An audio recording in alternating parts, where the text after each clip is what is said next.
शिवलिंग के ऊपर जो कलश में से एक एक बूंद पानी गिरता है वो शंकर जी की 5 लड़कियां, जया, विषहारा, श्यामली बारी, दौतली, देव। शिव जी के 6 नंबर की लड़की अशोक सुंदरी मध्य भाग में। जब एक कनेर का फूल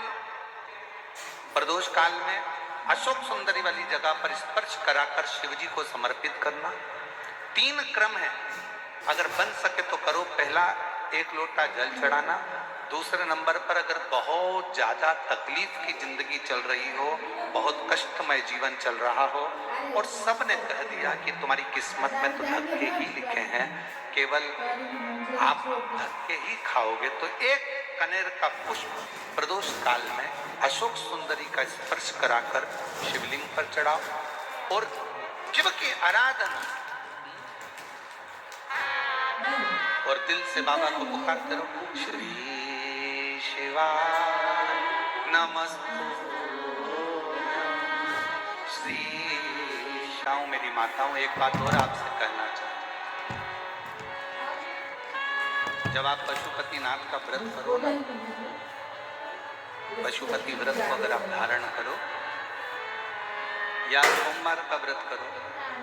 या शिवरात्रि का व्रत करो या प्रदोष का व्रत करो या शंकर जी के मंदिर में जाकर कोई उपास, कोई व्रत, कोई पूजन कर रहे हो ना, तो एक निवेदन और आज इस व्यासपीठ से करें आप लोगों को। आपकी पूजन की थाली में सब कुछ है, सब कुछ। और जो आपके पास में बैठकर पूजन कर रही है उसकी थाली में अगर कोई कमी रह गई है ना, तो शिव महापुराण ये भी कहती है कि शंकर के सामने बैठकर किसी की पूजन की थाली में भी कमी मत देखो। बन सके अपनी पूजन की थाली में से थोड़ा सा सामान उसकी थाली में रख दो। प्रयास करना कि वो कमी ना देखी जाए। अगर हम भगवान की साक्षी में भी अगर कमी देखेंगे तो हमारे जीवन में कमियां बढ़ती चली जाए। हम क्यों कहें, हे गुरुजी हमारी टेम्परेरी नौकरी है, बहुत कष्ट में हम, क्या करें हम? कहीं मत जाओ, तुम्हारे नजदीक में जो शंकर का मंदिर है उस मंदिर में जाकर झाड़ू लगाना प्रारंभ कर दो। तुम्हारे शिव जी के मंदिर में कहीं पोछा लगाना प्रारंभ कर दो। तुम्हारे शंकर के मंदिर में थोड़ा सा चंदन घिसना प्रारंभ कर दो। नौकरी पर जाओ, ड्यूटी पर जाओ, बच्चों को संभालो, परिवार को संभालो, उसमें से थोड़ा सा समय शंकर जी को देना प्रारंभ करो। थोड़ा सा समय निकालना शिव जी के लिए, थोड़ा सा समय। गुरुजी अभी मेरी तनख्वाह तो मात्र 8,000 रुपए मिलती है, प्राइवेट जॉब कर रहा हूँ, परिवार बड़ा है, गुरुदेव दिल्ली जैसे शहर में रह रहा हूँ, बहुत दुख का जीवन चल रहा है, क्या करूं? किसी को हाथ नहीं दिखाना, किसी को पत्रिका नहीं दिखाना, किसी को भाग्य नहीं दिखाना, अब जो कुछ दिखाना अपने शंकर को दिखाना। उसके मंदिर में सेवा करना प्रारंभ करो। और मेरे बाबा तेरी सबसे बढ़िया। यदि कोई एक बार भी शिवालय की ओर चले जाता है, शंकर की ओर बढ़ जाता है, शिवालय की ओर बढ़ जाता है, तो उसके पितर, उसके पूर्वज और उसके जीवन में कितने भी दोष हों, वो सारे के सारे दोष समाप्त होते चले जाते, सारे दोष। और शायद इसीलिए शिव जी पर चढ़ाया गया 1 लोटा जल हमारे घर का पितृ दोष हो चाहे अन्य दोष हो, वो भी समाप्त कर दे। कितना सुंदर कहा है।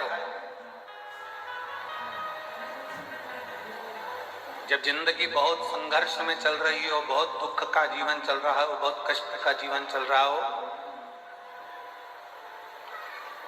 बहुत कष्टमय जीवन चल रहा हो, तब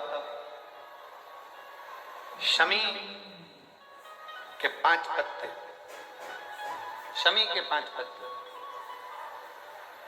एक दुर्वा के साथ एक अक्षत चावल का 1 दाना, वो भी हल्दी में भिगोया हुआ हो या केसर में भिगोया हुआ हो, शमी पत्र 5, 1 दुर्वा, 1 चावल का दाना, जो दिल से, हृदय से बेलपत्री के वृक्ष के नीचे पार्थिव लिंग का निर्माण कर कर मट्टी का शिवलिंग बनाकर प्रदोष काल में मतलब शाम के समय पर शिवलिंग बनाकर उस पे जल चढ़ाकर जो ये 5 समी का पत्र, एक दुर्वा और एक चावल का दाना अपनी कामना कर कर जो दुख चल रहा है बाबा से विनय कर कर एक एक पत्ता जब समर्पित कर दे, फिर एक दुर्वा समर्पित कर दे, फिर एक चावल का दाना समर्पित कर दे और बाबा का वहीं पर पुनः विसर्जन कर दे, 3 महीना तो जाने दो, 15 दिन के अंदर वो दुख कटता जरूर है, चाहे कोई भी दुख,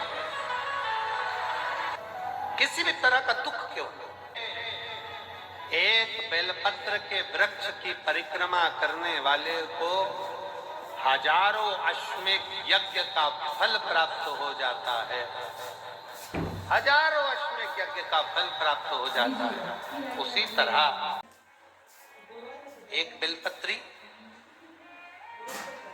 और उस बेलपत्री में एक चंदन की बिंदी और एक अक्षत का दाना मात्र रखकर भी अगर शिवालय पर चढ़ा दी जाती है, एक बेलपत्री, एक चंदन का बिंदी और चंदन फिर निवेदन करेंगे। आज के जमाने में तुम लोग सब घिसा घिसाया पड़ा पड़ाया डब्बी का सामान ले लेकर, वो नहीं, चंदन की मुठिया रखो, थोड़ा सा भी घिसो, जरा सा भी घिसो, उसकी एक बिंदी और एक चावल का दाना जब हम भगवान देवाधिदेव महादेव को समर्पित करते हैं, अपनी कामना कर कर समर्पित करते हैं, तो निश्चितता है, आप पुराण की कथा कहती है, शंकर भगवान उसका फल शीघ्र प्रदान कर देते हैं। भले आपने कुछ करा ना कर, उसका फल तुम्हें मिल जाए। में जाना,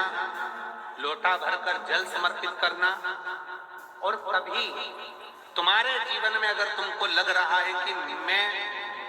दुखों से पीछा छूट ही नहीं रहा, तब उस जगह पर बेलपत्री के मध्य भाग में पीला चंदन, ये जो पत्ती है और ये 2 पत्ती हैं, ये बड़ी पत्ती और ये बीच की जो 2 पत्ती हैं, इसके बीच में जो डंडी का भाग रहता है, जो बीच में डंडी का जो भाग है, बड़ी पत्ती और ये 2 छोटी पत्ती के मध्य में जो डंडी का भाग है, उस डंडी के भाग में पीला चंदन और एक छत्तीला शंकर भगवान को आप अगर प्रदोष काल में समर्पित कर रहे हैं, तो ये निश्चित है कि धीरे धीरे कर कर वो दुख समाप्त होगा,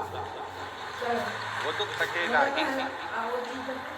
प्रगत वर्णन किया गया शंकर भगवान की आराधना में, शिव की आराधना में, जब तुम्हें लगता है कि तुम्हारा व्यापार नहीं चल रहा, कोई तुम्हें धोखा दे रहा है, लक्ष्मी नहीं आ रही, बहुत चिंता में पड़े हुए हो, बहुत टेंशन में जिंदगी चल रही है, बहुत बीमारियां तुमको घेर ली है और चारों तरफ अंधेरा ही अंधेरा नजर आ रहा है, तुमने विचार करा अब मैं तो मर जाऊं तो अच्छा, मैं सुसाइड कर लूं तो अच्छा, मैं मर जाऊं तो अच्छा, तो मरने से पहले एक काम कर कर देखना, शंकर भगवान की आराधना कर कर देखना, शिव पर एक